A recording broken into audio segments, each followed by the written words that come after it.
রেস্টুরেন্টের স্বাদ অনুযায়ী আপনি কি বাসায় চাউমিন বানিয়ে খেতে চান, তাহলে এই রেসিপিটা আপনার জন্য। এখনই শিখে রাখুন রেস্টুরেন্টে চাউমিন আমরা কিভাবে করে থাকি। আজ সম্পূর্ণ রেসিপিটাই আপনাদেরকে দেখানোর চেষ্টা করব। ফার্স্ট আমার এখানে একটা কড়াইতে সয়াবিন তেল দিয়ে কড়াইটা ভালো করে হিট করে নিচ্ছি। আমার এখানে 1:3 দুইটা পরিমাণ চাউমিন রান্না করব। একটা মগের ভিতরে 5 থেকে 6টা ডিম দিয়ে দিলাম, তারপরে রসুন কিমা দিয়ে দিলাম, আর ডিমের সাথে জুলিয়ান চিকেন দিয়ে দিয়েছি। মানে চিকেনটারে ছোট ছোট টুকরো করে কেটে ডিমের সাথে একসাথে মিক্স করে দিতে পারেন, অথবা চিকেনটা আপনি আলাদা করে ভেজেও নিতে পারেন। তা আমি চিকেনটা ডিমের সাথে দিয়ে খুবই ভালো করে ডিমটাও ভেজে নিচ্ছি, চিকেনটাও খুবই ভাজা ভাজা করে নিচ্ছি। এখন দিয়ে দিব সবজি। আমার এখানে বটবড়ি আছে, গাজর আছে, পাতাকপি আছে, কাঁচামরিচ আছে। এগুলো আপনাদের পরিমাণ অনুযায়ী এই সবজিটা আপনারা দিয়ে দিবেন। তারপরে এই সবজিটা কিছুক্ষণের জন্য আমি ভাজা ভাজা করে নিব। আপনারাও সবসময় চেষ্টা করবেন চাউমিন রান্না করার আগে অবশ্যই এই সবজিটা একটু ভাজা ভাজা করে নেওয়ার জন্য। আর এভাবে যদি সবজিটা দেন খেতে কিন্তু খুবই লোভনীয় লাগে। তা আমার এখন সবজিটা খুবই আমি সুন্দর করে ভাজা ভাজা করে নিচ্ছি। তারপরে কিন্তু আমি চাউমিনটা দিয়ে দিব।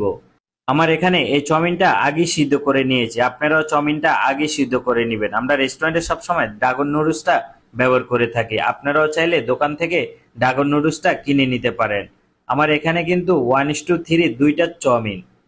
তো চাউমিনটা খুবই ভালো করে মিক্স করে নিচ্ছি। তারপরে কিন্তু সকল ইনগ্রেডিয়েন্টস এখানে দেওয়ার চেষ্টা করব। আর চাউমিনটা অবশ্যই খুবই ভালো করে গরম করে নিতে হবে। তো ফার্স্টে এখানে চিনি দিয়ে দিলাম, আমার এখানে 2 টেবিল চামচের মতো চিনি দিয়ে দিলাম।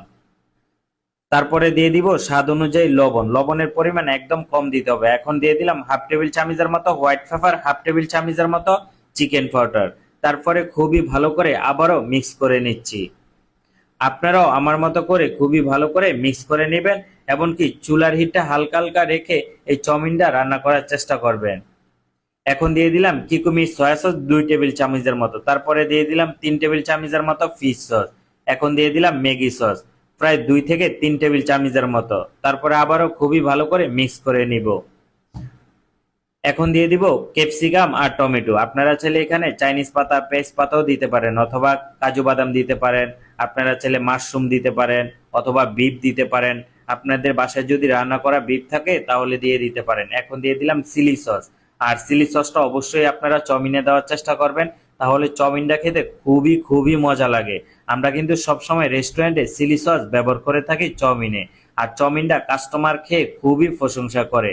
আর এভাবে করে এখন থেকে আপনি বাসায় খুবই সহজে এই চাউমিন বানাতে পারবেন। এখন অল্প একটু ঘি দিয়ে দিলাম, ঘি অথবা আপনারা চাইলে বাটার অয়েলও দিতে পারেন। দেখবেন চাউমিনটা খাওয়ার পরে খুবই